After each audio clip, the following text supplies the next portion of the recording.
திமுக கூட்டணி கட்சிகள் போட்டியிடும் தொகுதிகளின் பட்டியல் வெளியாக இருக்கக்கூடிய நிலையில் பெரம்பூர் தொகுதியில் மீண்டும் திமுக களம் இறங்குகிறது என்பது தற்பொழுது உறுதியாக இருக்கிறது. தாவேக தலைவர் விஜய் போட்டியிடக்கூடிய அந்த பெரம்பூர் தொகுதியில் யார் களமிறங்க போகிறார்கள் என்ற ஒரு கேள்விக்கு தற்பொழுது விடை கிடைத்திருக்கிறது.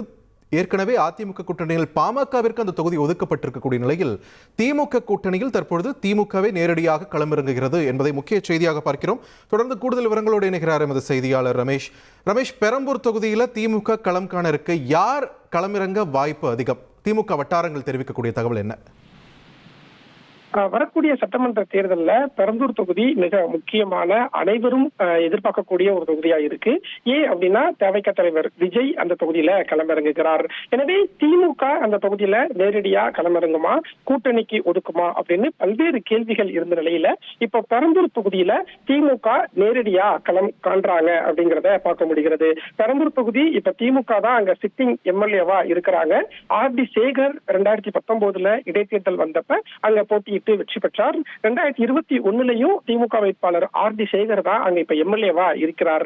ஆனா இந்த முறை திமுக ஆர்டி சேகருக்கே மறுபடியும் வாய்ப்பு கொடுப்பாங்களா, இல்லன்னா தேவைக்கா தலைவர் இனி செல்லும் இடமெல்லாம் செய்தி.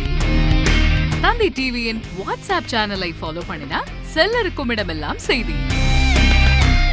இதோ QR கோட் இப்பவே ஸ்கேன் பண்ணுங்க, ஃபாலோ பண்ணுங்க.